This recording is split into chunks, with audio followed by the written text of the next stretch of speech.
Welcome in. Belly up, have a seat, and grab a drink as we talk some Wingman Fantasy Football.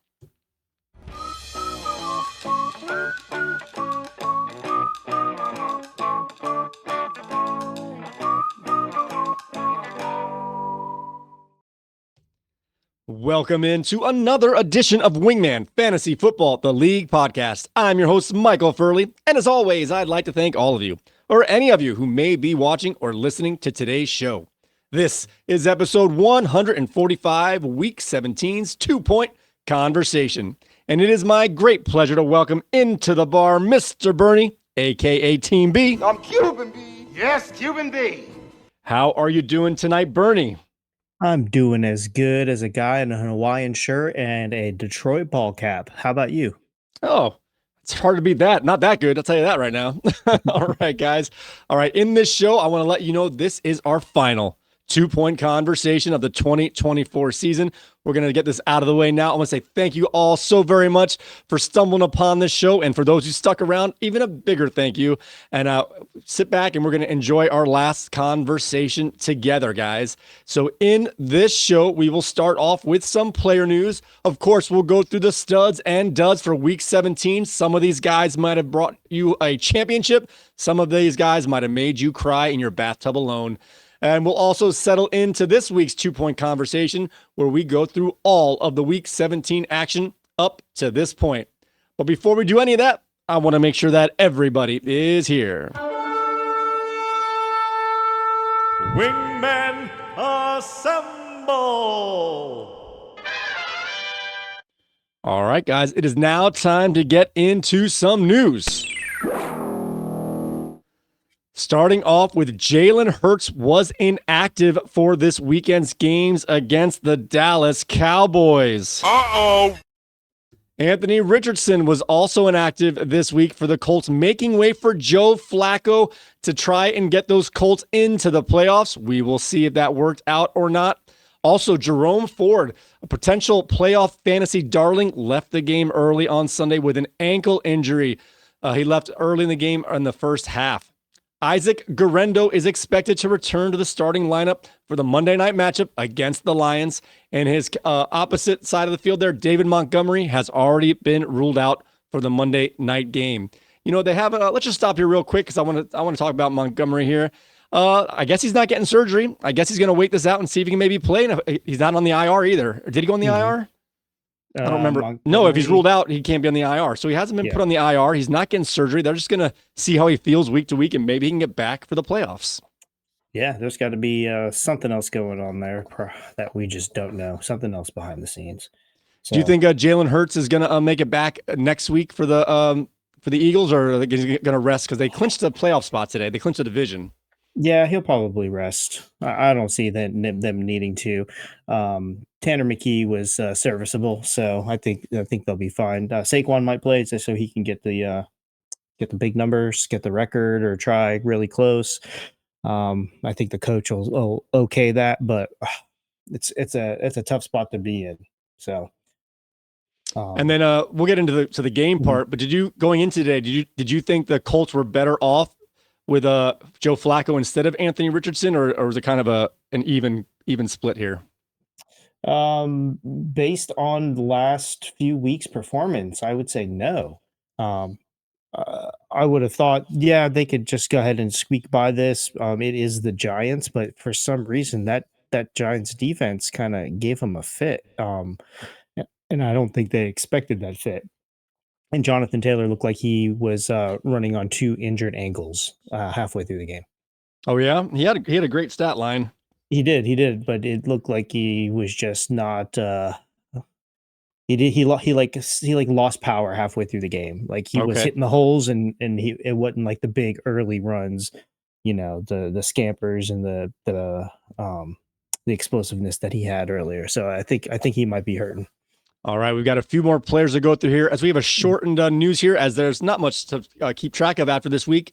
Jalen Waddle wasn't active for the Dolphins against the Browns.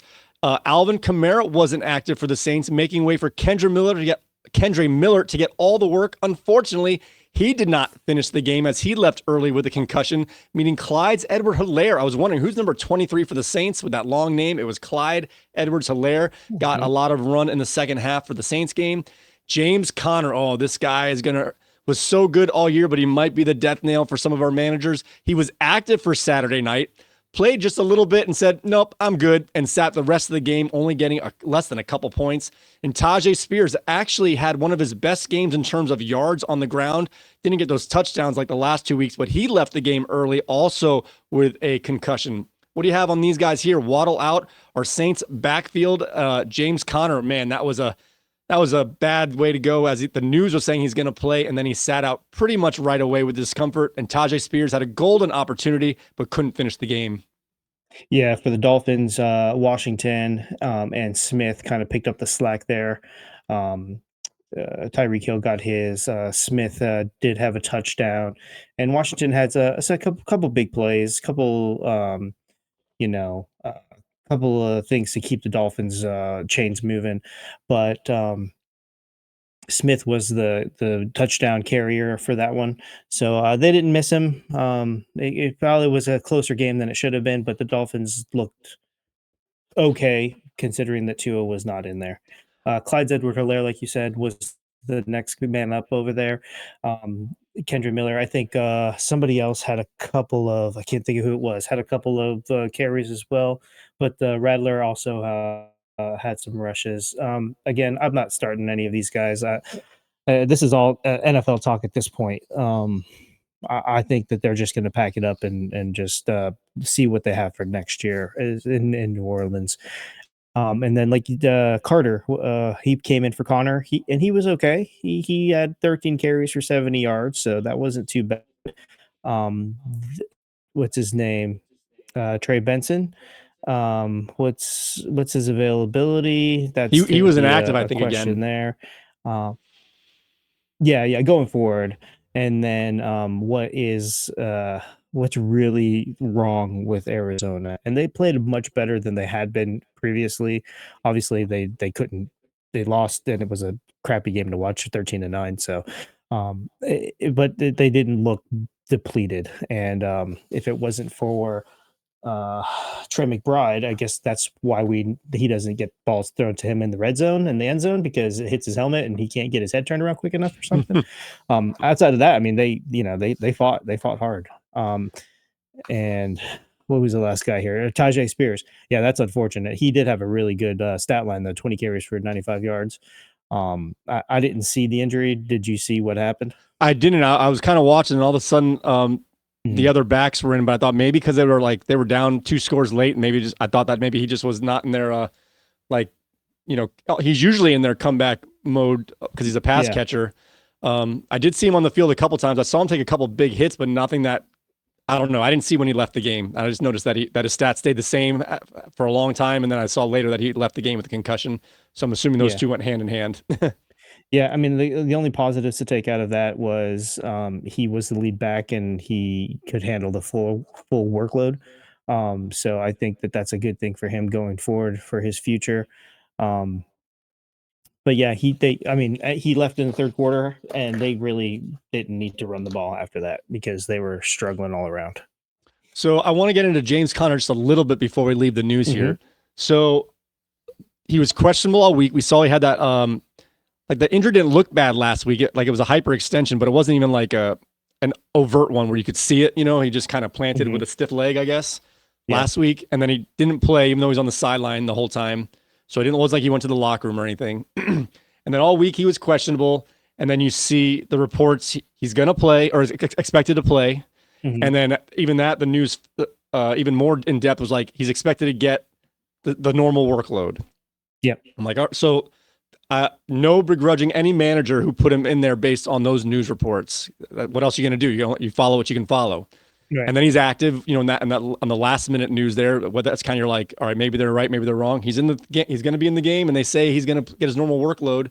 But we talked about it in our last one. What does James Conner have to play for? Right? He's got his contract for the next 2 years.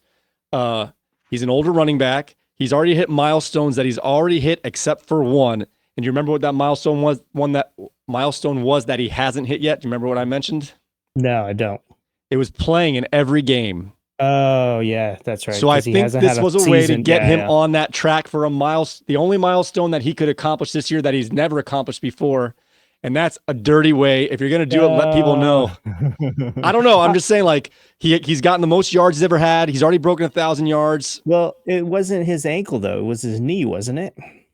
His knee is what he had coming into the game. Oh, the knee was what he had coming into the game. Yeah. Okay. Oh, Trey Benson had the ankle issue. Right. Okay. Yeah. Yeah. He only got a couple carries. I think if he would have felt if he would have felt good, he maybe would have stayed. And he's like, I don't feel great. No, I think he was sitting on the sideline. I watched some of that game. He was on the side the whole time, looking normal with his helmet on. They were working his leg, like he was ready to come back in. Like the game was pretty much over, and he still had his helmet on. So I don't know. He doesn't seem like that kind of person, but no, not him necessarily. But the coach is saying you're not going in. Yeah. We already checked that box. He might have trained all week expecting for the workload, and they're like, take it off. Gotcha. But I don't know. What's the reasoning for not ruling him out then? Like, even if you just gave him the start, just give him the start, and why didn't you just rule him out after he came out? Why prolong this? Why make it, he might come back, he might not come back kind of thing? Yeah, I mean, that's medical criteria that you probably can't be fraudulent with that. I guess if he's healthy enough to maybe come in, you got to say so. You can't say we're sitting him. Ruling out is like a medical term, not a coach's decision term. Gotcha. Yeah. Okay. All right. Well, let's get into some studs and duds for week 17. Sometimes you win, sometimes you lose. Wingman Fantasy Football, studs and duds. All right, Bernie, why don't you start us off with some of the players that helped managers advance in the playoffs, if not win their championships? All right, let me see what we got here. All right, we're going to start at the top of this list with the MVP of the league. Not Jared Goff. Jared Goff is also the MVP. They're going to be co-MVPs of the league here. Lamar Lightning Jackson here, 29.42 fantasy points, 168 passing yards, 87 rushing yards, 2 passing touchdowns, and 1 rushing touchdown. And then it's like Lamar's looking in the mirror and he sees the next guy on the list, his direct reflection, Sam Steele Darnold, 7.08 points. You can't laugh, man. You're gonna mess me up. Sorry. No, you're good. 27.08 points for Sam, 377 passing yards, and 3 passing touchdowns. And this guy, he's like, hey guys, don't forget about me. I'm still the reigning champ here. Patrick Magic Mahomes, 26 fantasy points, 320 passing yards, 12 rushing touchdowns, and 3 passing touchdowns. And the new guy on the block coming in, he's like, hey, remember me? I got TV commercials. Justin Howitzer Herbert. There we go. 24.44 fantasy points, 281 passing yards, 12 rushing yards, and 3 passing touchdowns. All right, this guy, I had him in the dud list, and as the game was going on, he got some stats in not garbage time, but in salt away time. Tyler Snoop Huntley ended up with 24.2 points. He had 225 passing yards. I didn't see many of them. I saw most of his rushing yards, 52 rushing yards, and he threw that 1 passing touchdown to seal the game to Jonnu Smith late in the fourth quarter. Derrick Henry starting off the week on Christmas Day with 23.5 points. He had 165 total yards with 2 receptions, and he got in the end zone once. We mentioned this guy as a sneaky emergency wide receiver start if you were in peril. Michael Pittman Jr. at 21.4 points at 109 yards on 9 receptions, and he got in the end zone. And his receiver mate, I thought it might be Josh Downs, but in fact, it was Alec Pierce at 21.2 points. He got 122 receiving yards, 6 receptions, and he had an awesome touchdown snagging the ball over the head of a defender. All right, next up on this list, Bucky the Bolt Irving, 21 fantasy points on 190 total yards and 4 receptions. Then we have Jalen Smooth McMillan, 20.5 fantasy points, 60 total yards, 5 receptions, but he got 2 touchdowns. This guy's on fire. Ryan The Beast Thomas Jr., 20.4 fantasy points, 109 total yards, 7 receptions, and 1 touchdown. And Xavier Velocity Worthy, 89 total yards, 8 receptions, and 1 touchdown. We're not worthy! We're not worthy! All right, keeping it with those Kansas City Chiefs, Travis Kelce. He's back, boys and girls. He had 18.4 points with 84 yards on 8 receptions, and he got in the end zone to break, was it the Chiefs all-time record or some record in terms of touchdowns? Saquon Barkley had a very slow start to the day. I wasn't sure if they were resting him, and then he took off in the middle of the game, getting 17.9 points without a score here. He had 169 total yards and he got 2 receptions. And Puka Nacua had 17.9 points as well, and he too was kept out of the end zone, but he had 129 receiving yards on 10 receptions. And in garbage time with not Aaron Rodgers, but with Tyrod Taylor, Tyler Conklin had 17.7 points. He got there with 57 receiving yards on 8 catches. He got in the end zone once for a touchdown and once for a 2-point conversion. All right, and I'm not going for the easy one on this one. I'm going Cam the Clutch Dicker. 17 points, 4 field goals, and 4-point afters. And the Seattle Surge defense, 7 sacks, 1 interception, no touchdowns allowed, and under 200 yards, giving them 16 fantasy points. And last on this list is going to be Daniel Diamond Carlson. 4 field goals, 1 point after, and 1 50-yard plus field goal. 15 fantasy points. I'd be remiss if I didn't mention that Seattle was the highest scoring defense, and it was a streaming defense in our championship game. This game, I'm not sure what the final outcome is going to be, as there's still some players outstanding, but that defense might be the difference maker, as he was picked up hours before that Thursday night game. I don't know how this guy does it, but he is a streaming defense savant. All right, guys, we have to balance out the good with the bad, and unfortunately, the bad was a longer list this week. Why don't you start us off with some of our duds for Week 17? All right, who do we have at the top of this? Oh, no. Drake in Doubt May, 11.88 fantasy points. Then Cooper Crashing Rush, 10.08 fantasy points. And this guy shouldn't be on the list, but he is. Matthew Mishap Stafford, 9.16 points. And this guy definitely should be on the list, but maybe not next year. Caleb Chaos Williams, 8.58 fantasy points. So I don't know the exact stat, but for Matthew Stafford, they have 3 straight wins in all 3 games. There's a threshold he hasn't met. I think it's under 200 passing yards. Mm-hmm. Never in his career has he won 2 games in a row with throwing for such little yards, and he's done it 3 times in a row this year. As that young defense, man, they are coming along. They are impressive. They just had to get some reps under their belt there, and they're going to be a really good defense for next year. They're one of my early targets for fantasy defenses to draft next year. There you go. All right, let's some other duds here. Geno Smith in the worst game of the week by far. Geno Smith only had 8.3 points. This quarterback let a lot of people down. CJ Stroud at 8.1 points. A sophomore slump indeed is now over. Dorian Thompson-Robinson at 7.8 points. And Hollywood Brown, wasn't sure if I should put him on here or not, but he was in a starting lineup in our fantasy league, so I put him on here at 6.6 points. All right. George Pickens? Oh. Yep. George Pickens didn't pick up any fantasy points except for 6.5. What's going on there, George? And then we've got Brees. Oh, I'm sorry. Hold on. Let me start this over again. I do have it here. George Grumpy Pickens, 6.5 fantasy points. Then we go to Brees, put on the brakes Hall, 5.8 fantasy points. DK Dropsy Metcalf, 5.7 fantasy points. And Keenan Allen, 5 fantasy points. All right, moving along. We have some big names on this section here, guys.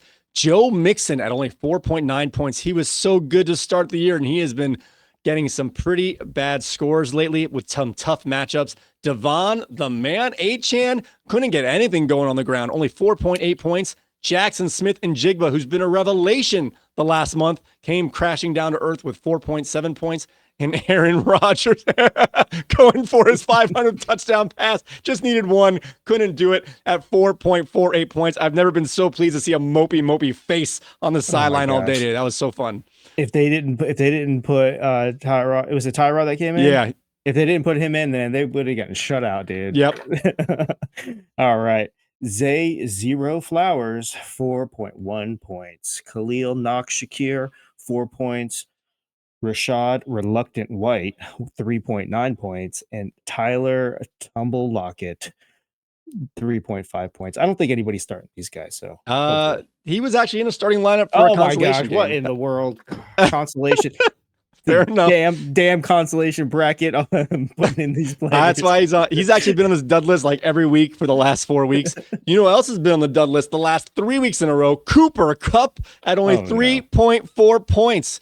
Now we have some guys who left the game early. Not sure how they would have done otherwise, but Kendra Miller, who left the game early with a concussion, only got 2.4 points. And Jerome Ford, who left the game early with an ankle injury, only had 2.2 points. And Rome Adudze was in that dud of a game on Thursday night. He only had 2 points even.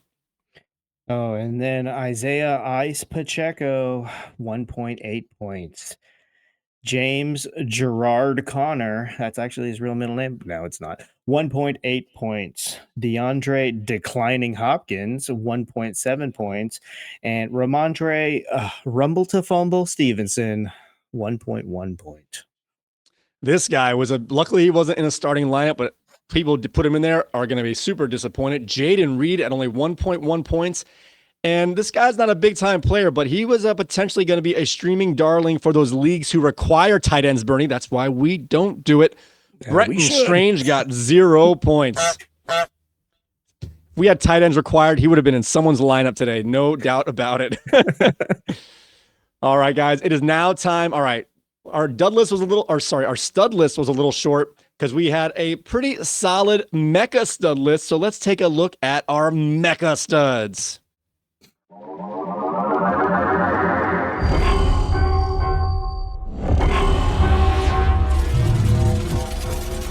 Mega Studs. All right, guys. This guy is our highest scoring player of the week in the lineup for a championship contending roster. Joe Burrow. 36.98 points on 412 passing yards, 25 rushing yards, 3 passing touchdowns, and 1 rushing TD. Second on this list is also on the Bengals. T. Higgins got all of that in terms of the touchdowns, 36.6 points for Mr. Higgins. He had 131 receiving yards on 11 receptions, and he got in the end zone all 3 times that Joe Burrow threw it. Baker Mayfield, big-time game on a big-time score for the Bucs, had 34.56 points, 359 passing yards, and 5 passing touchdowns.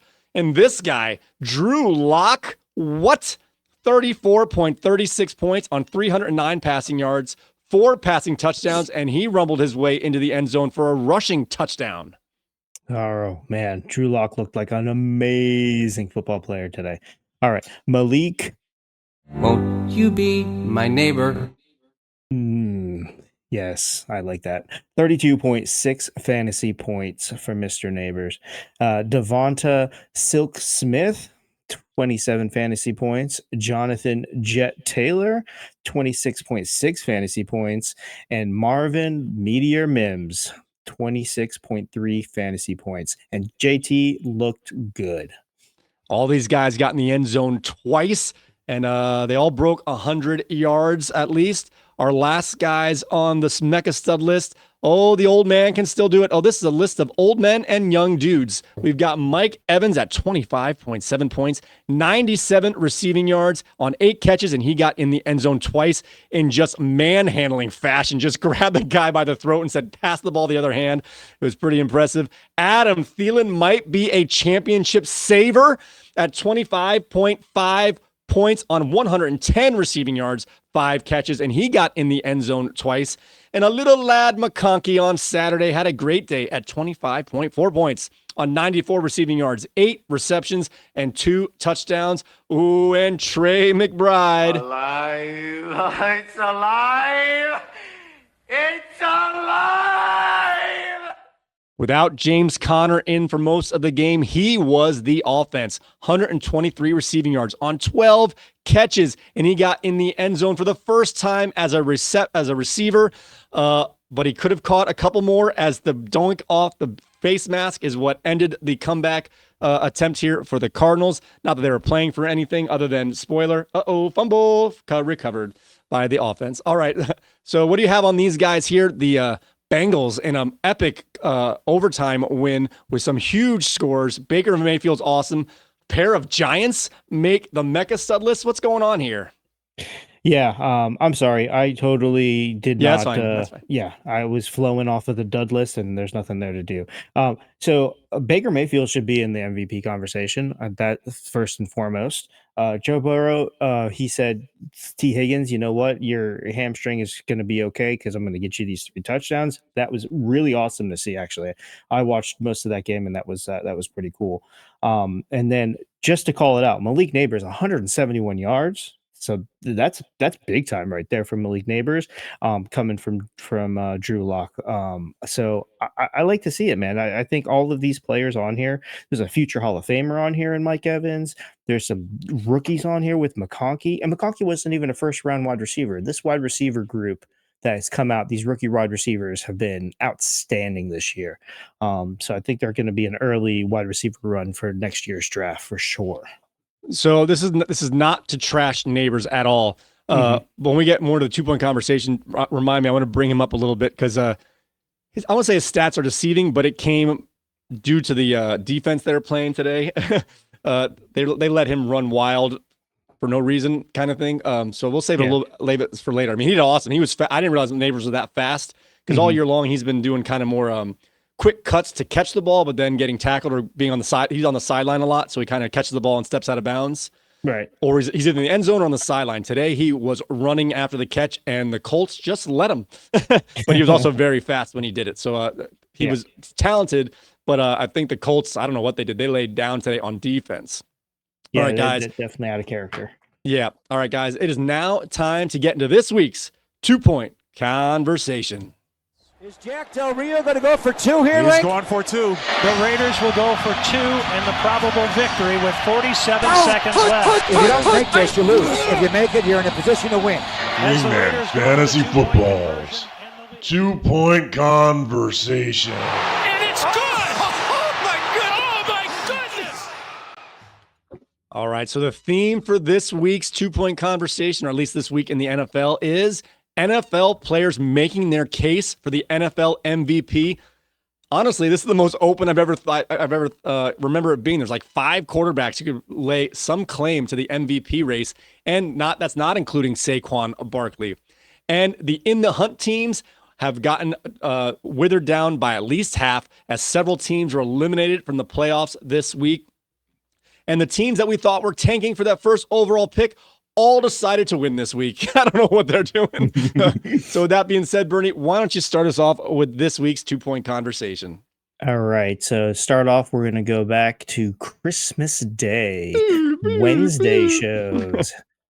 Yeah, I like that. All right. So here we go. Christmas Day.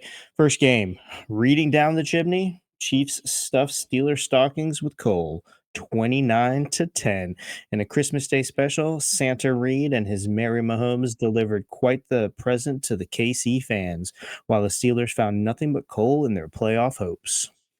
All right. So you're really working this today, Bernie. I see that. I like bringing it. Okay. Yeah. I'm a little embarrassed to say, as this game was, I don't know the exact score. It was like 13-9 maybe, or it was about that score. The Chiefs were up, but they were up between 4 and 8 points, give or take. Mm-hmm. And at that point, I was like, the Steelers just stopped turning the ball over. I think they're going to take this one. Soon after that, it was like a 25-0 route. I don't know why I had that thought in my head at all. The Steelers, I thought, were playing well in that first quarter and a half, if not even up to halftime, except they were missing out on points. I'm like, how do they have so many yards without scores? And then I was alerted to the fact they had some turnovers. Like, if they can take care of the ball, they're going to work this. And it didn't happen in the second half. They got dominated in the second half. Patrick Mahomes are spreading the ball around. Xavier Worthy's been a big time part of this offense this last 3 weeks as DeAndre Hopkins has been fading. I don't blame Hopkins. He was kind of thrust into there when they had all their injuries, and now that guys are coming back, he's just an ancillary piece, not a main focus.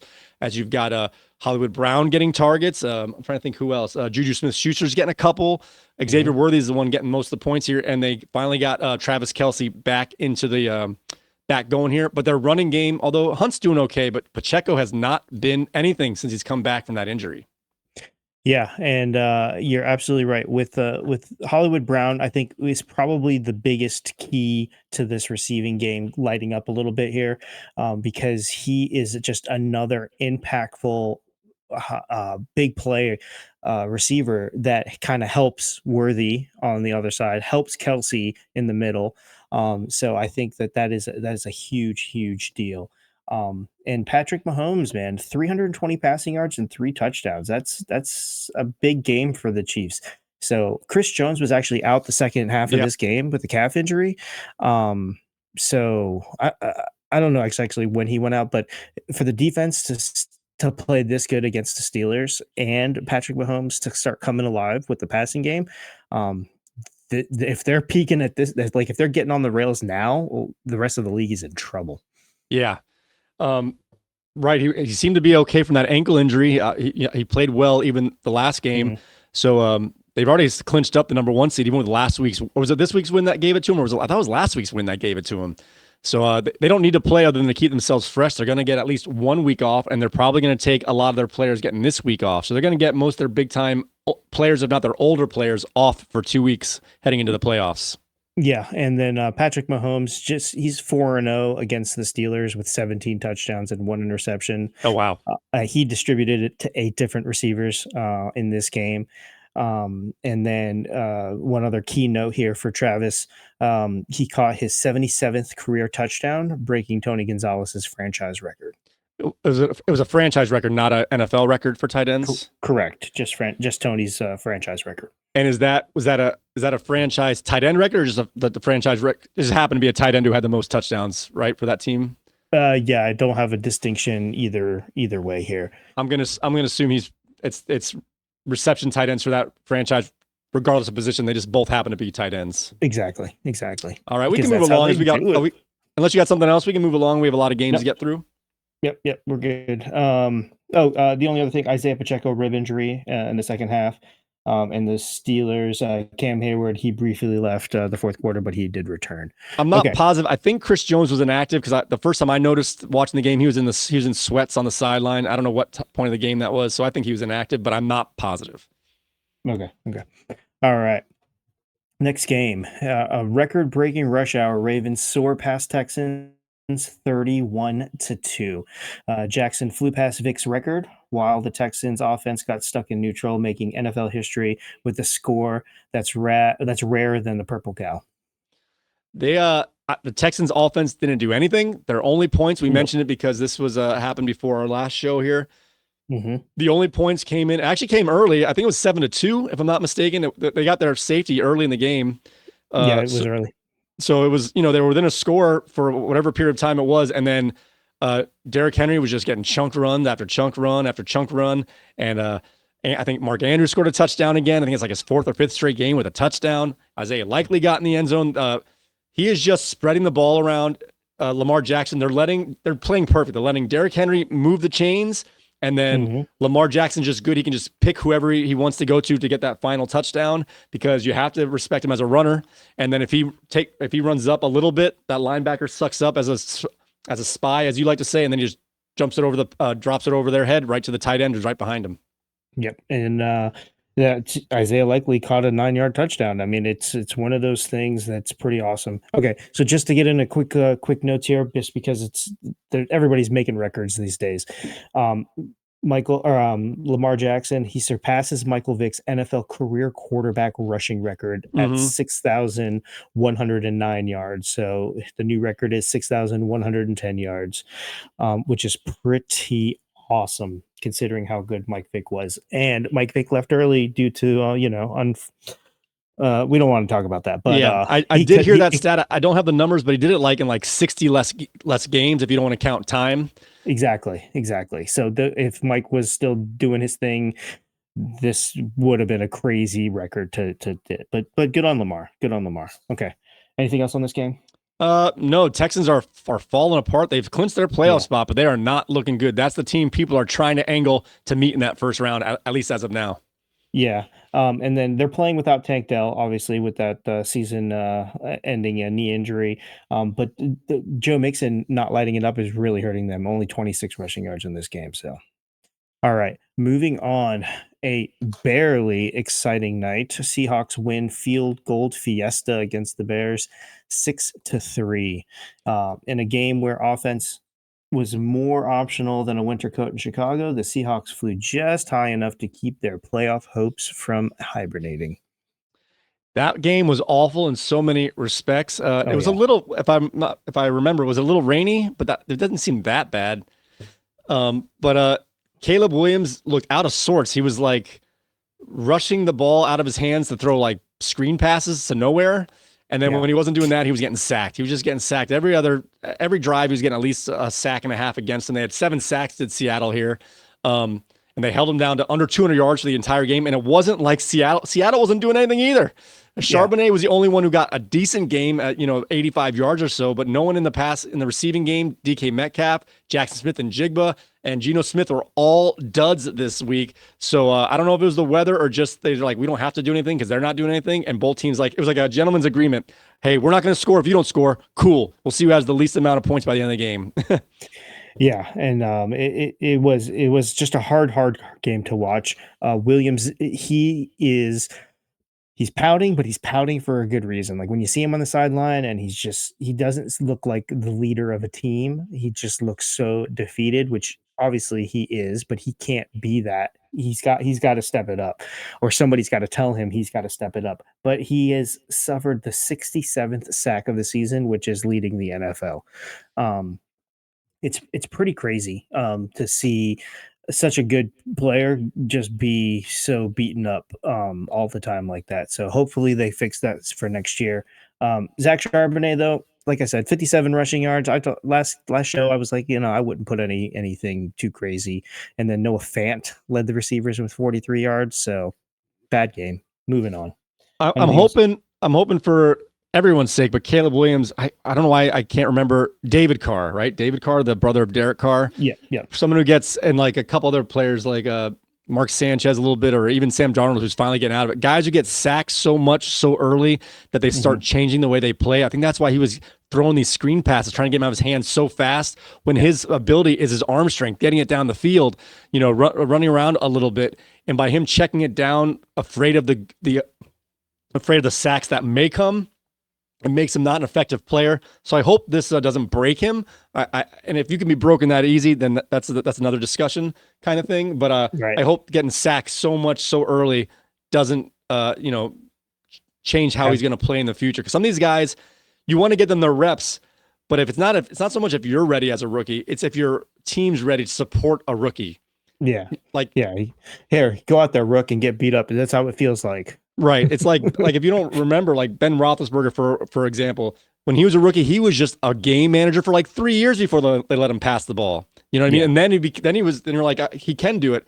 Tom Brady for 3 or 4 years was just a game manager. And then these guys get more and more comfortable. They see things without the pressure. And then they can, if they're good, they'll blossom, but they're not gun shy because they've got a support system in terms of running game, offensive line, what have you, coaching. Bears change their coaches all the time. Those two teams I mentioned, the Steelers and the Patriots, keep their coaches forever. At least they had it at that period of time. Oh yeah, for sure. So they're definitely. Hopefully they figure something out though. That would be good for this kid. All right, here we go. Moving on. Charging into the playoffs, LA powers past the Pats 40-7, while Harbaugh and Horitz shared hugs. I can't even say his name. I see it written and I can't say it. The Patriots were left needing them after a shocking display that had New England fans thinking about next season's draft here. Patriots looked horrendous. They could not move the ball at all. I don't know if you recall from our last show when I said, it was a little speculation, but educated guess. I was like, with them ruling out Gus Edwards so early in the week with not like a season-ending type injury, and the fact that Dobbins had been designated to return, we suspected that he would be activated for this game. And the second part of that was at the beginning, the first half of the year, first quarter, their running game was the only thing that was affected. Herbert wasn't doing anything. Right. As people like McConkey, as they were shaking out the hierarchy of the receivers, would it be Palmer? Would it be Quentin Johnson? No, it was Lad McConkey and Stone Smart later in the year here. But when Dobbins went down, then Herbert started to, because he had to, was throwing the ball more. Not great, but they were starting to get more in a rhythm in that part of the game. And now granted, they had a great matchup in terms of an awful team, but I was like, I could see them having a big score this week as they might be able to get both halves of their offense commingling, as Herbert's best attribute right now is that play action passer. And they were able to get that done as Dobbins was just effective enough. Not a huge day, but he had I don't know what he finished with it, 85 yards and a touchdown, something like that. Yep. And that's just enough to keep your guys honest. They sprinkled in Haskins, I think, so Dobbins wasn't by himself for that power runner and like Gus Edwards stead. And just that balance. And when you have a guy with a huge arm on play action, getting some big passes down the field, they were able to put it on him, score a lot of points. That was kind of what I was suspecting would happen. A lot of that could be basically because who they played. But I think the weird first half, let's get this offense. Second half, let's get to this offense. Now it's time to put together. They're going to the playoffs now with this win. They needed this win to clinch a playoff spot. They did it. And now maybe they've got a balanced attack going into the postseason. For sure. And J.K. Dobbins had 76 rushing yards and a touchdown on 19 carries. And McConkey's breakout, 8 passes for 94 yards and 2 touchdowns, but he surpassed 1,000 receiving yards for the season. So we've got two, sorry, not to cut you off too much. So we have two, we're going to get ahead of ourselves a little bit. We have 2 Georgia rookies getting over 1,000 yards in their rookie campaign. Oh yeah, for sure. That's good drafting right there. That's good scouting right there. All right. Moving on to Bengal burrowing their way to victory. Cincy stuns Denver 30-24 in overtime. In a game where the Broncos' playoff hopes hit the uprights harder than York's missed field goal, Burrow and Higgins kept the Bengals' postseason dreams alive. Go ahead and make your Cade York reference now. Get it out of your system. No. It was a couple of games ago. I think it was his first game that he got picked up after McPherson got hurt. Yeah. They were playing the Cowboys. And like I said, I happened to listen on the radio when I was that particular game. And the announcers were like, his I don't know if his wife or girlfriend is a Dallas Cowboy cheerleader. So they were in Dallas with his girlfriend on the sideline for the other team. So I can't make fun of him anymore if he's got a Dallas Cowboy cheerleader. He's doing something right, I guess. Yeah, he's trying to take Aubrey's job, but he ain't getting that. So we have a lot of Dolphin fans who watch this show, and if you're not one, I apologize. But the Dolphins needed a specific combination of things to happen. Chargers losing would have been a cherry on top, but against the Patriots, that was going to be a tough ask. But if it wasn't going to be the Chargers, then they needed the Broncos to lose. And this game was closer than you thought it would. Both teams are getting some big plays. Marvin Mims' touchdowns were beautiful.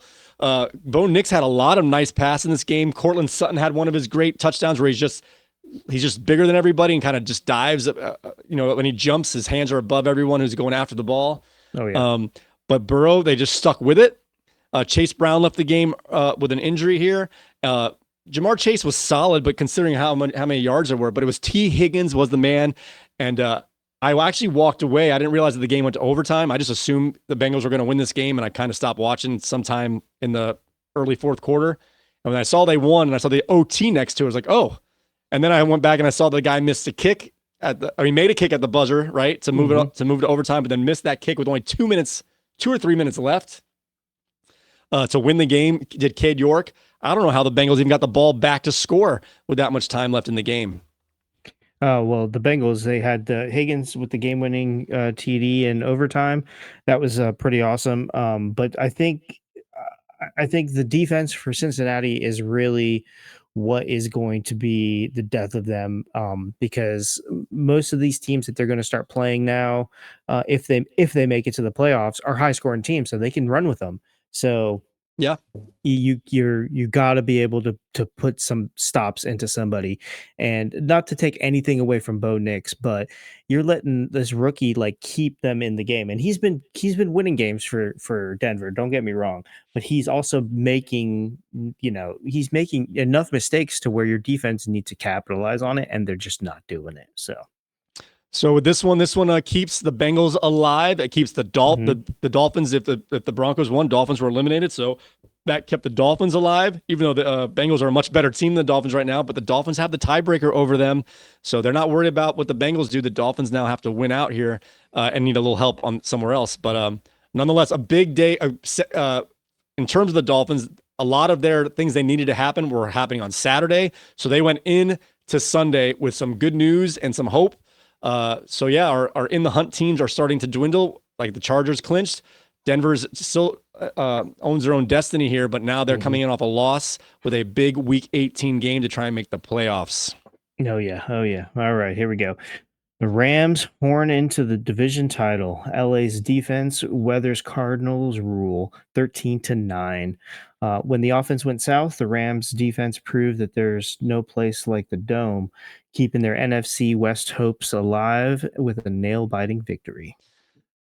Once again, Stafford passing game wise, I guess efficient, if you will, but not prolific. Kyron Williams gets the scoring done for them in terms of touchdowns. I think they only scored one touchdown. If I'm not mistaken. He scored the game's only touchdown. And with James Conner going out in terms of the Cardinals, Murray looked a lot better. He's still not. I still can't tell if he's good or not. Like I think he's kind of like a one of those, not an anticipatory thrower, one of those like I need to see the guy open before I throw it kind of thing. Right. He scrambles kind of wildly that guys are open on the left side of the field as he's running to the right. You'll see guys waving their hands, but they happen to I don't know if he needs to learn to scramble the way to try and help his receivers who are going to be open. It could just be coincidence, but it seems like every time he starts to run, he's missing guys that are open downfield. But he played a lot better without James Conner because I think he had to. And he got a lot better stats. Trey McBride was a target monster and had one of his better games. Finally got in the end zone on a short touchdown reception. But in the end, the chance to come back at the end, a mistimed play, I guess, as a quick out to a Trey McBride went off of his face as he was right as he turned his helmet around. The ball was on his face mask, popped up in the air, and a great diving interception by the defensive back, Weatherspoon, I believe it was, for the Rams, and that sealed the game and clinched a playoff spot for the Rams. Yeah, Witherspoon, his interception with 37 seconds left, that was the deciding thing right there. McBride, he was good. He was he was the chain mover. He was getting them the first downs like he's always been doing. They didn't have that killer punch, which I guess Connor is it, but I think the rookie, what's the rookie's name there? Harrison. He didn't quite get to the century mark. He was a little bit short of the century mark with passing. So he had enough passes. He had 96 receiving yards. He just didn't get in the end zone. He didn't put fear, I think, into that Rams defense. And that like you were saying earlier, those rookies, they're just coming alive. They're playing like Sean McVay. Like Sean McVay is a great coach, and they're going to be a dangerous team. The thing about them is that they won this game. It's almost like Kansas City. They won this game despite having a high-powered offensive showing. Yep. I think in terms of the defensive backs for the Rams, they're very aggressive. You can beat them but they're also good at what they do. So it's like if you're throwing an out pattern and they have a beat on it, they're going to get it. But at the same time, you can get some double moves on these guys. Earlier in the year, we saw them getting beat a lot with big plays. But if you're not going to be creative or not going to trust your guys to make some longer, some better patterns, they're going to jump. They're going to jump on first reads and single moves, and they're going to jump on these balls. Kitchens is awesome, and Weatherspoon with the game-sealing interception. Yeah, for sure. Okay. Next up, we have the Bills pay the bills. Buffalo banks number 2 seed, while Jets crash land 40-14 in a game where Josh Allen proved the preseason doubters wrong. The Jets found new ways to make their playoff drought feel even longer. And like we talked about earlier, if they would have kept Aaron Rodgers in, this would have been a 0 instead of a 14, I believe. I don't disagree with you there. Yeah, so that was a little slow scoring. I think I thought it was 13 zip at one time. I thought I saw 9, but I don't know how that makes sense. So maybe I'm missing a score here. There's a missed extra point or something. I'm not sure. Anyway, it was a little slow scoring at like field goals, and then it wasn't. And then everything went right for the Bills. They were scoring on defense. I mean, on special teams, scoring on passes to Keon Coleman made a great catch in the back of the end zone. Oh, yeah. Amari Cooper made a backwards diving catch there as well. And then Josh Allen started the scoring in terms of touchdowns with he didn't need the tush to be pushed, but it was a sneak where he had some help getting pushed him to the left side of the line. And once they scored that first rushing touchdown for Josh Allen, they just took off. Going into this game, there was a questionable tag on Devontae Adams, and he said, have you ever heard some of his quotes? He's not really worried about winning. He's worried about legacy. He's a stat. I'm not saying he's not a good player and he doesn't help winning, but he's a great player. Yeah. At this point of his career, he's like, I want to get this. He wants to be a Hall of Famer. You know what I mean? Yeah. And he wants to get the stats. Of course, they want to be in winning games, but that's kind of secondary. He said he wanted to play today, even though he was questionable. Now I don't know how questionable he was, but he had that tag because Aaron Rodgers was one pass away from his 500th passing touchdown, and he wanted to be the one to get it. That was the whole thing. So Aaron Rodgers did not get that 500th passing touchdown. And Devontae Adams kind of limped off the field after Rodgers was already out of the game. And they kind of talked like, are you okay? I couldn't tell what Adams kind of conveyed to him. But he was getting walked off with trainers, not to the locker room, but to the sideline. And he's like, I played for this. Did Devontae Adams. They looked awful on offense. Their running game was bad. Their passing game was bad. Garrett Wilson is frustrated. He finally had a good day once Aaron Rodgers left. He was so happy. As they're resting the starters, Garrett Wilson's like, no, I want to stay with Tyrod. I want to play with somebody else. And he had his touchdown and a bunch of good catches once Taylor came in the game. Oh, yeah. Okay. So I got one take on the Jets, and then I'm going to move over to Buffalo and read off a couple of pretty awesome stats here.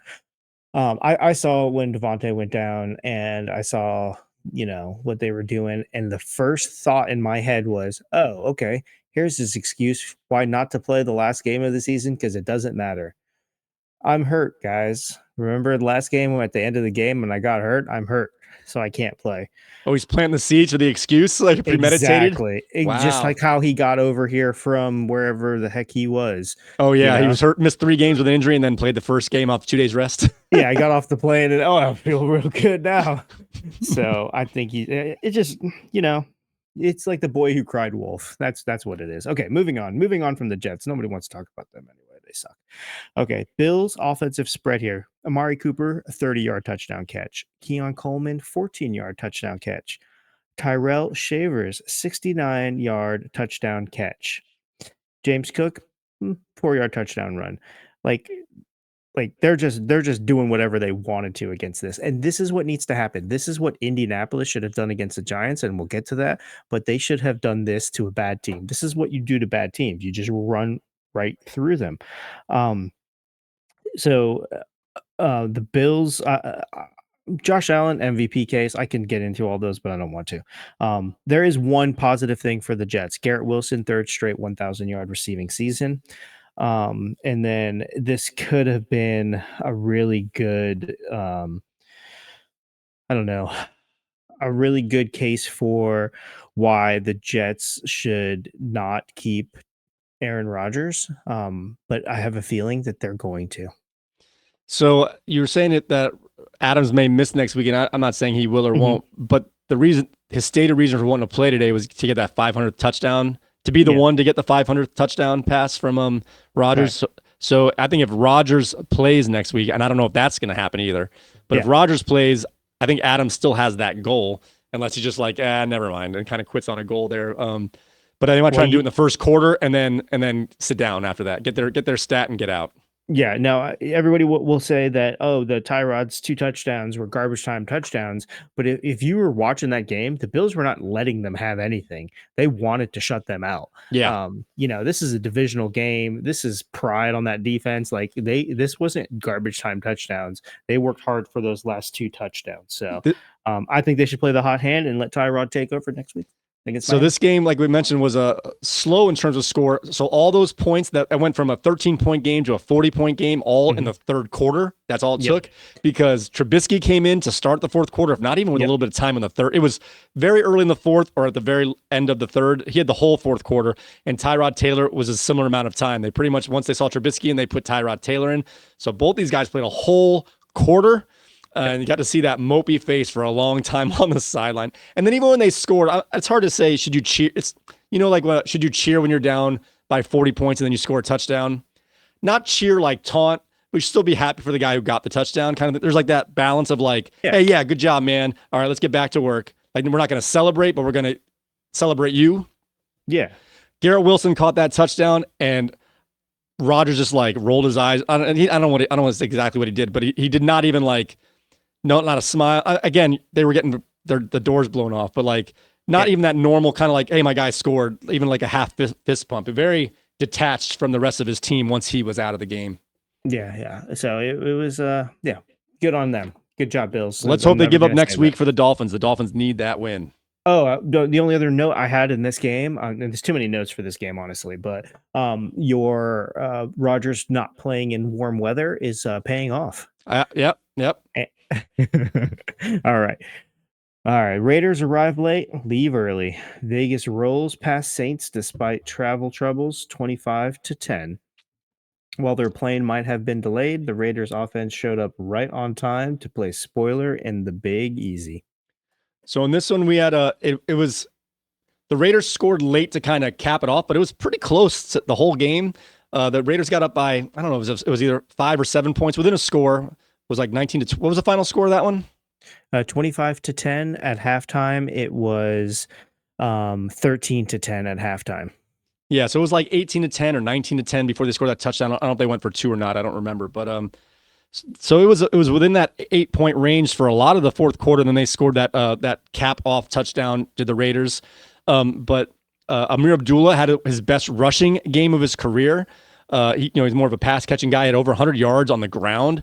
Madison looked good. The few carries I saw him play as well. I'm not sure what his stats were, but I mean they were switching in running backs. They were all doing what they wanted against the Saints. Rattler, you watched them earlier because you have Kamara on your team, so you were watching the Saints more than anyone should. But Rattler looked very erratic today. He looked like a rookie quarterback. He gets a scramble for a first down, and it's just like, yeah, kept the drive going, and then a sack or a fumble the next play, just all over the place. With their running backs being hurt, I mean, he's not throwing to anybody. He has no one on his team, but he didn't look particularly good. Aiden O'Connell had a lot of nice throws today, actually. What was the touch? It might have been the last touchdown or the one prior to late in the game to Trey Tucker in the left corner.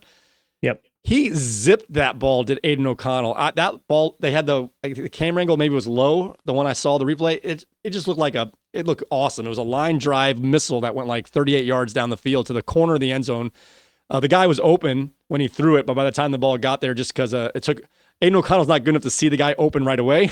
He had to see the guy, I'm open. But then he rifled it to him and got it there before the defense could finally close off that gap. So the Raiders did what they wanted to do today, and by the end of the game, they kind of dominated by the final score. I don't know if they're trying to win or not.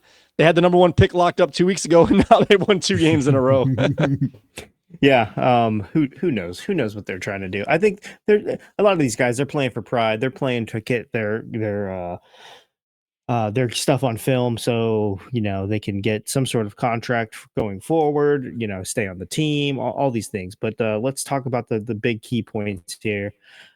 Record-breaking performance by Mr. Brock Bowers. He set multiple rookie records, 108 receptions, surpassing Puka Nakua's 105. 1,144 receiving yards. That's breaking Mike Ditka's 1961 mark of 1067.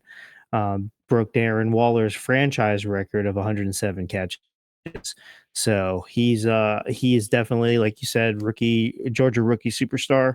And hopefully we'll get the tight end position next year on our league, and then we'll be able to draft him high up on the list. All right, let's move on to our next game. All right, lock picks, perfect time to unlock Giants victory safe, 45-33. After 10 straight losses and a season-long home field disadvantage, the Giants finally found their MetLife insurance policy. So I don't think so. On my early morning show yesterday, we had I had Flacco as an emergency quarterback, and he did okay. Could have done better. If you stopped at 3 quarters, he was doing great, and then they didn't do anything in the fourth quarter. This was not a problem with the offense or Joe Flacco, or even how good the defense was for the Giants, who they were okay by the end, getting some pressure and sacks. But Flacco was running out of pressure. He had a couple throws that were on the run, some scrambles. He looked pretty good. I don't know if he got worn out or just got hit, or just eventually the Colts just, not on purpose, but at the way it looked, they got manhandled. They got outplayed by the end. Their defense let down the Colts. The Colts needed to win to keep their playoff chances alive as a team, an NFL team. They lose, they were out. They win, they just need a little bit of help. Like everyone else, they would have been ahead of the Dolphins and the Bengals in terms of tiebreaker. They would have just need to win and then have the Broncos lose next week. And they were doing good in terms of points, but they were letting the Giants do. Tyron Tracy didn't end with a lot of yards, but in the first half, he was the one keeping it in the game in the first half. Yep. I mentioned before with Malik Neighbors, he's had a lot of good games, and he had that big spell in the middle where it wasn't so good. I haven't watched every snap of Neighbors, but from what I've seen, he gets open with a quick burst, but it's on the sideline. Like I mentioned before, he'll catch the ball and then kind of tiptoe out of the sideline just because that's where he is, or he'll get open in the back of the end zone, catch a touchdown, but they're not a lot of catch and runs. Today, he was catching the ball. Both those long touchdowns were short passes.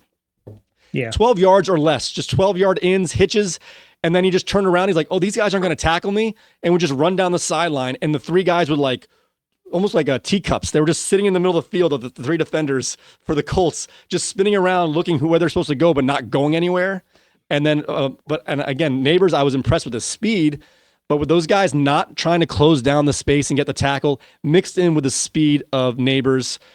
Neighbors got all of his yards on yards after catch and not after contact. And Drew Lock had no pressure on him today. Was able to look around, hit some guys in stride. Who do you have? Wan'Dale Robinson had a touchdown. Before he had all 3 receivers had a touchdown before Neighbors' second one. It was Neighbors, then Wan'Dale Robinson, then Darius Slayton. Maybe not in that order, but those 3 guys, he just hit all of his receivers. Tyron Tracy is moving the ball. They were very balanced to start with, and then they were just having fun that second half when they realized they weren't going to tackle us. Let's just throw it to our guys and let them run around after the catch. Yeah, for sure. And it wasn't he wasn't sacked once. He had 4 touchdowns. I wish this box score gave me a passer rating, which doesn't really matter anyway. But Flacco, if you looked at just Flacco and Taylor's stats, you'd be like, oh, these guys won 330 yards, 2 touchdowns. Jonathan Taylor, 125 yards and 2 touchdowns. And you have Pittman and Pierce up there with over 100 yards and a touchdown. Yeah. You're absolutely right. The defense blew it, and I don't think the defense was bad. That's the other thing. And they knew they had to win this game to stay in for the playoffs. So they weren't bad today, or they weren't bad coming into this game. They're just not a bad defense. Okay, that's like they're not, because they were bad today. Yeah, they were bad today, but they're just not like, oh, we circled this game. Giants are gonna, put up these record numbers here, and win at home. Like I don't know. They didn't get out coached. Something like I don't know. They just failed. They just got beat. It could have been injury, could have been fatigue, but like I said, this was a failure of the Colts defense, not the Colts offense. Exactly. All right, let's move on to this Sure. game. All right, Eagles soar to division crown while Cowboys get their wings clipped 41-7, with Barkley running wild and Pickett living out his childhood dream until it got too rough. Philadelphia showed Dallas everything is bigger in the city of brotherly love. So this game was a little slow going scoring wise in terms of, or at least stats. I'm not sure what the first touchdown was for the Eagles, but they got up right away. Was it 7-7 or was it 14-7? Was that the closest it was? Because there was a touchdown. It was 7-7. Yeah, okay. I think Eagles scored first, and then the Cowboys scored. And then, if I'm not mistaken, it was a defensive pick six was the next touchdown for the Eagles. I'm pretty sure. Yep. So there wasn't a lot of stats.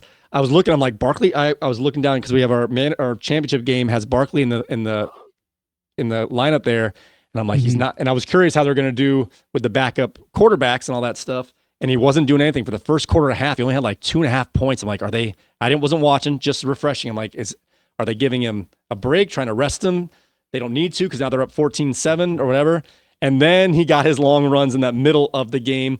I'm not sure if he got his yards after Pickett went out with that rib aggravation there or not, because it seems like Barkley can't get yards with Pickett. I'm not exactly sure when the changeover happened, but when the third string quarterback came in, then Barkley went ham. Didn't score a touchdown, but got a lot of long runs. They even sat him most of the fourth quarter. I'm like, it's that fine line because he's going for that record. He passed 2,000 yards today. He's only 100. I think he needed to average like 140 yards the last two games. Now he's ahead of that pace. He only needs 101 yards next week to break the all-time rushing record in a single season held by Eric Dickerson, of course. But I was curious, with all that time left, do you give him a couple more carries to try and just make it a little easier so he only has to play a quarter next week? Now, at this point, he's got to play a whole half, and even then, maybe even longer. 101 yards is not a guarantee. I mean, someone like that should be able to get it, but it's not a guarantee. But yeah, the third string quarterback came in, threw that touchdown to A.J. Brown, who quickly tossed the ball 18 rows deep, if not into the upper deck, as he was excited for the touchdown. Then he was told that's that quarterback's very first touchdown pass. He had to give some memorabilia to the end zone crowd to get that ball back from the crowd. But they got it for that quarterback to save his very first touchdown pass. But this was a shellacking for all facets of the game for the Eagles. The Cowboys were missing a lot of their big-time players with CeeDee Lamb out. Cooper Rush just couldn't do it against a strong defense, and the Eagles win the division, and they dominate. Yeah, for sure. They dominated. And A.J. Brown and Devonta Smith, they got both of their touchdowns from Tanner McKee. So I think that Tanner McKee should start the next game if Hurts does not, and Pickett should back up Tanner McKee. That's just what I think. Do you know how early McGee came into the game? Was it first half or second half? I don't have it. That's fine. But it was he played good. He looked good. He played good. I liked it. I liked it all around. So here's the thing about Barkley. Guess who the Eagles play? They host the Giants. And Jonathan Taylor just had a decent game against the Giants. So I think Barkley could get this in the first quarter and a half and be done.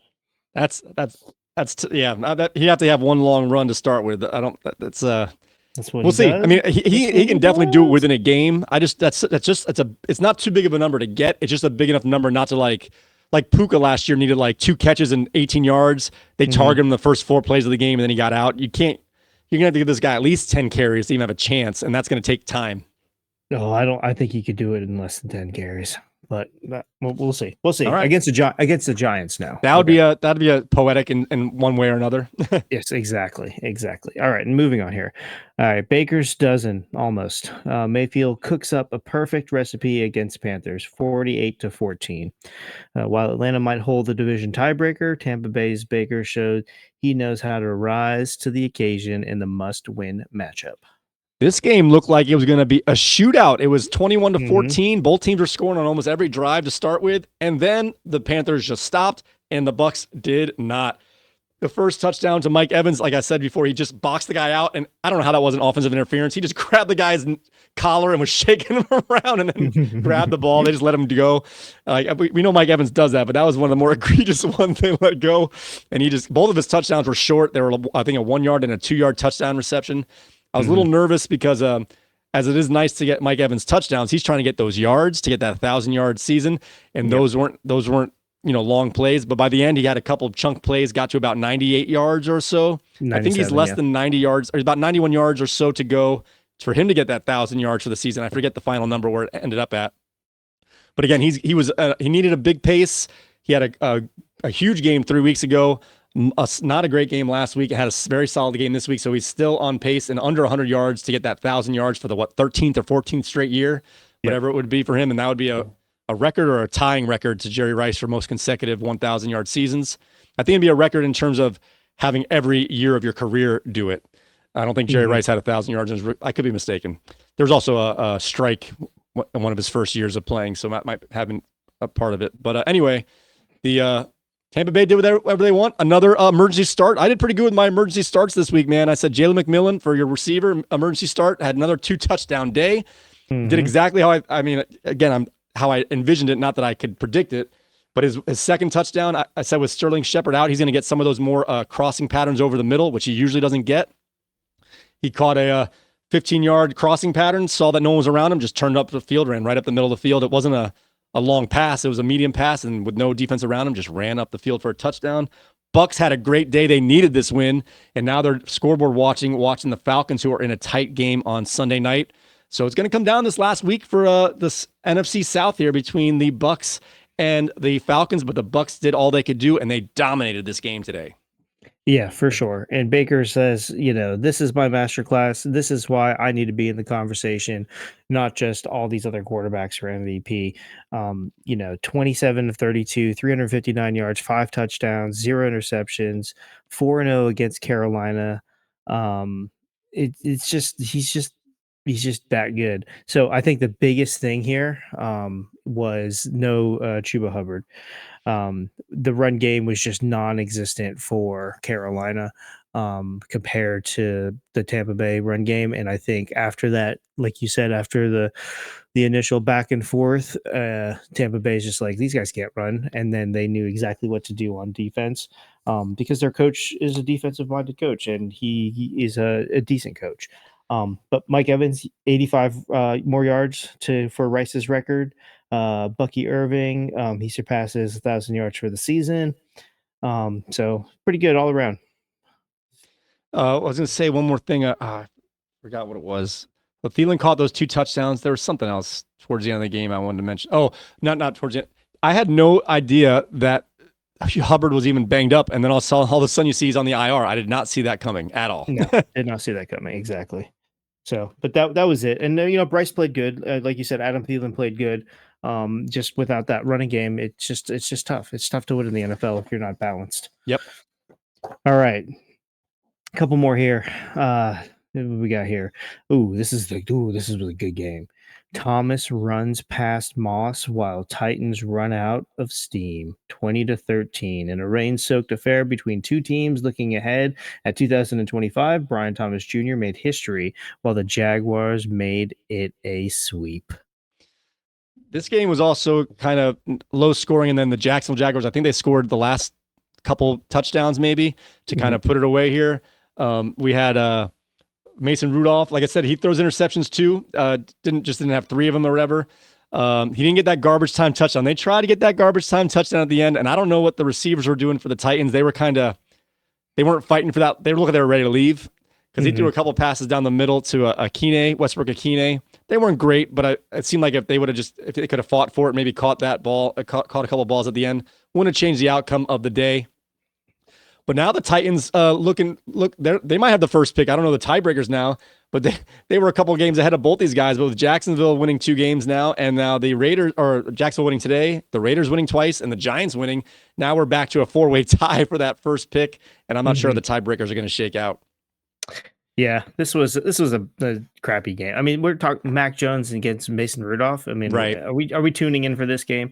I think the timing was just off with Rudolph and Chig. So I don't think anything that the receivers kind of gave up or anything like that. I think the timing just wasn't there for that. But we could just say, it's great. Tyjae Spears, though, before he left, 95 yards and 20 carries. He was doing awesome in terms of his stats. He actually had just as many stats, if not more, than his last 2 weeks where he was getting 20 points fantasy-wise. He just didn't get in the end zone. But he left the game early. He was poised to have a good fantasy day, and he still had a solid day. But without those touchdowns, it's not the big time production you're hoping for. Yeah, and then Brian Thomas, he had a great day. He tied Randy Moss's rookie record, 8 games with 60-plus yards and a touchdown, 7 catches for 91 yards and a touchdown in this game, and he became the 5th Jaguar with 10-plus touchdown catches in a single season. 10 touchdowns as a rookie. Oh, my. Yeah. So great job there. Okay, moving on. Yep, Let's go. Yep. 2 more games and we're out of here. We're not out of here, but we're done. So Huntley for playoffs still on. Dolphins weather Browns in Cleveland 20-3. While Tua took the day off, I got questions about that. His backup showed Miami that their playoff hopes aren't all wet in this rainy affair. All right, I'm going to take a little sidestep here. We'll come back to this game. So in our Sunday night game here, the Falcons are down by a touchdown with about 3 minutes to go. I didn't see the last clock. It's under 4 minutes. 4th and 11. Penix threw an 18 to 22-yard pass out to London, so they are approaching the red zone, if not in it, with 2.5 minutes or so left. But a 4th and 11 conversion by Penix to London to keep Atlanta's playoff control alive here. And so that's just a big-time play there. That would have ended their season if they didn't catch that play there. All right, back to the Dolphins, who are also alive in terms of the playoffs. This game was ugly and hard to watch. It was rainy on and off, some snow flurries mixed in. Dorian Thompson-Robinson is not good, although in garbage time at the end got it. Not only garbage time, but with the help of garbage time, Jerry Jeudy finished with a fine day, had his most catches of his career with 12 catches. Or no, was it 12 catches or 12 targets? Whatever he had the most receptions of his career in a single game today. Every time both teams messed up a lot. The Browns got into the red zone a couple times and then went for it and got stopped. If they would have kicked field goals early, it would have put a lot of pressure on the Dolphins, who did not really score till late, as Huntley was mostly scrambling to get random first downs. He looked like he was having fun, but he also he didn't know what he was doing. He was just kind of in the middle of the field doing random spins and jukes with no one around him. It was very awkward. But the Dolphins needed this win, and they got the win to keep their playoff chances alive. Yeah, I got a couple things to say about this game. First off, Mike McDaniel, stop throwing the challenge flag. You're not good at it. I don't know what you're thinking. I don't know what you're doing. I don't know if somebody's telling you to do it, and if they are telling you to do it, fire that person. If it's you, stop. Tyler Huntley, the thing about Tyler Huntley that we're just not used to seeing is that he ran, and when he ran, he was trying to get the yards. Yeah. He's like, I'm going head first here. I'm getting this touchdown. So we're just not used to seeing that. The timing, this team is all about timing. He did have some really good passes to Tyreek that got called back for penalties. So the offense just wasn't in full sync. So I think they're kind of lucky that they got this win against a bad team.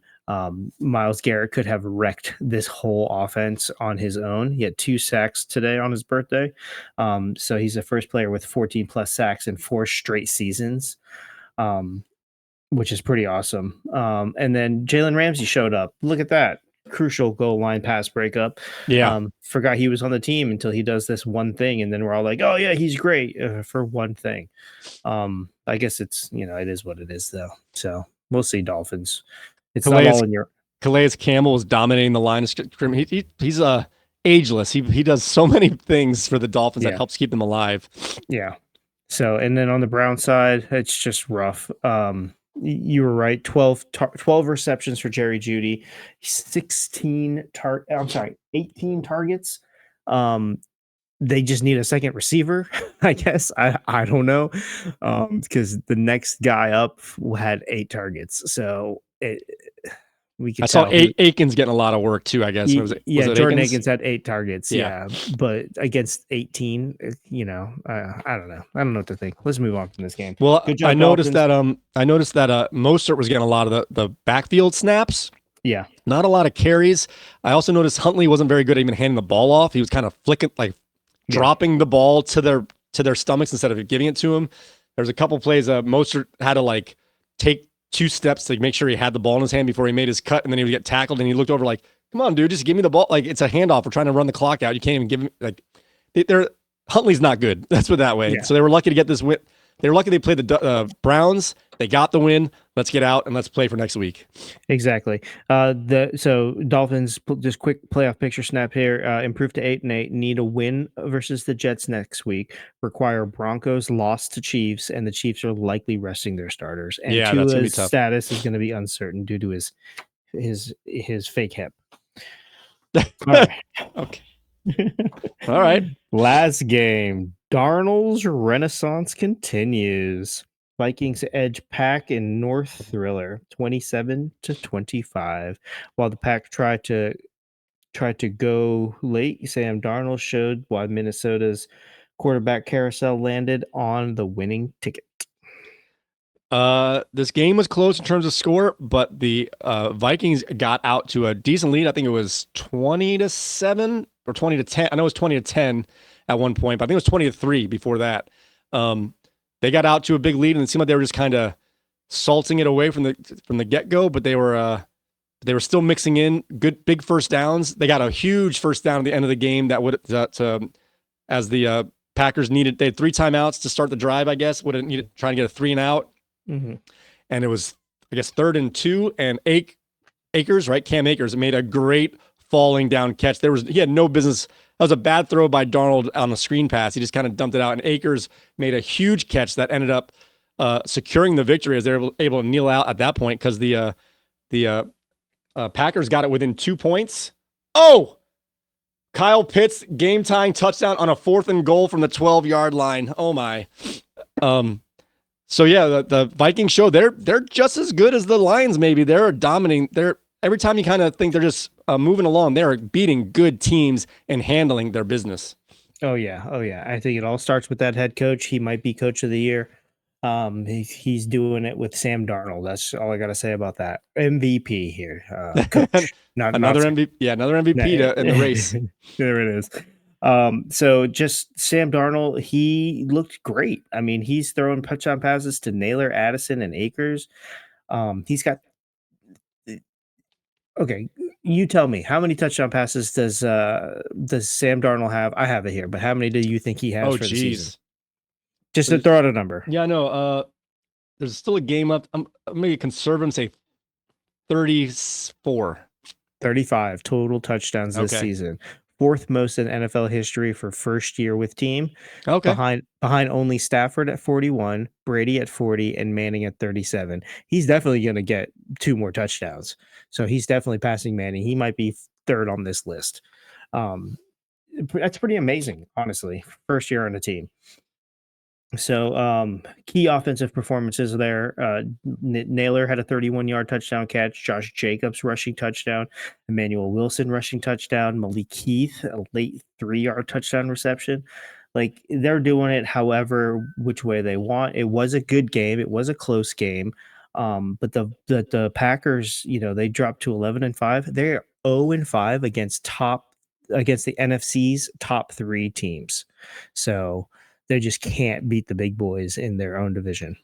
Yeah, I've been thinking all year that Jordan Love has not looked particularly. He has some flurry sometimes, like a crazy, but as like a put it together for a whole game, he doesn't impress me. At least this year, and even last year, he had a very hot stretch of games. But as a whole, when they're in the lead and they can just let Josh Jacobs pound the ball, they couldn't do that in the second half today. They tried to do it for as long as they could, but the score just kept getting separated. Josh Jacobs is their offense this year. Obviously, for the last 6 or 7 weeks, he scores a touchdown every game. But in terms of, I think Jordan Love can make a play, but I don't trust him to make the play, kind of thing. Excuse me, I got sneezes coming. So again, Vikings are just dominating. Green Bay is going to be in the in the playoffs, I believe. I think they clinched a playoff spot. But nonetheless, the Vikings are the cream of the crop here. That's it.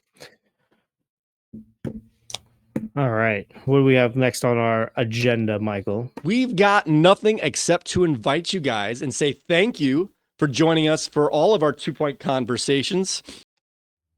So I want to thank all you guys who found our little show. This is our first full year on YouTube, guys.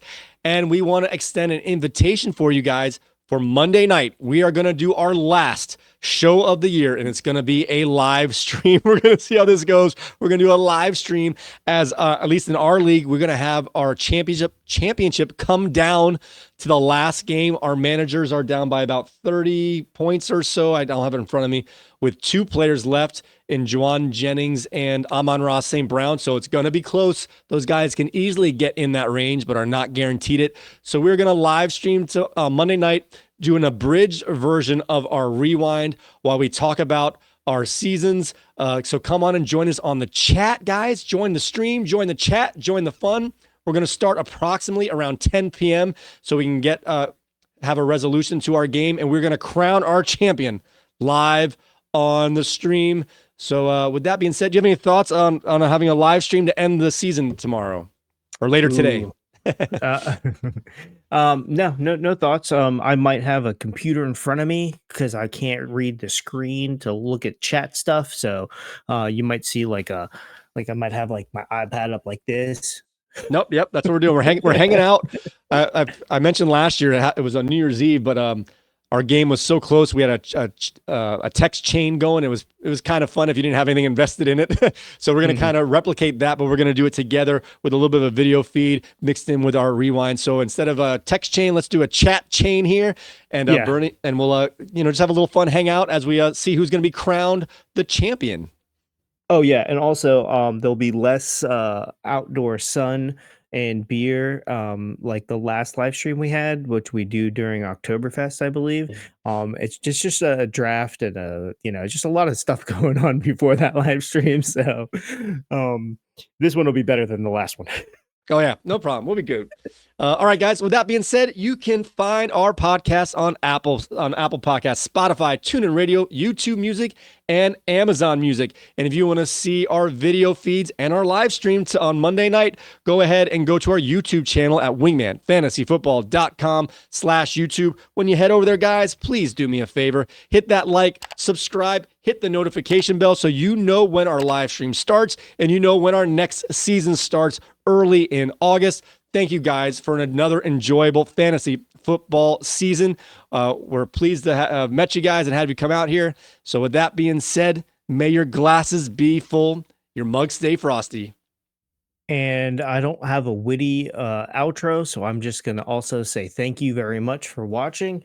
Please leave us some comments let us know how we can get a little bit better for you. If you like us, if you don't like us, anything, just say something. It just helps. Just say something. You sounded pretty thirsty. You sounded thirsty there, Bernie. All I'm saying is if you don't say anything, we don't know how good we are. Because I tell Mike he's doing a great job all the time, and he tells me I'm doing a great job all the time, and he knows that he's not, and I know that I'm not. And it's Not true. Yeah. So all right. Start it over again, Mike. I just want to say thanks. This has been fun. This will be fun going forward. But I want you to do your outro again, and you do the whole outro, okay? Okay. May your glasses be full, your mugs stay frosty, and we will see you next time.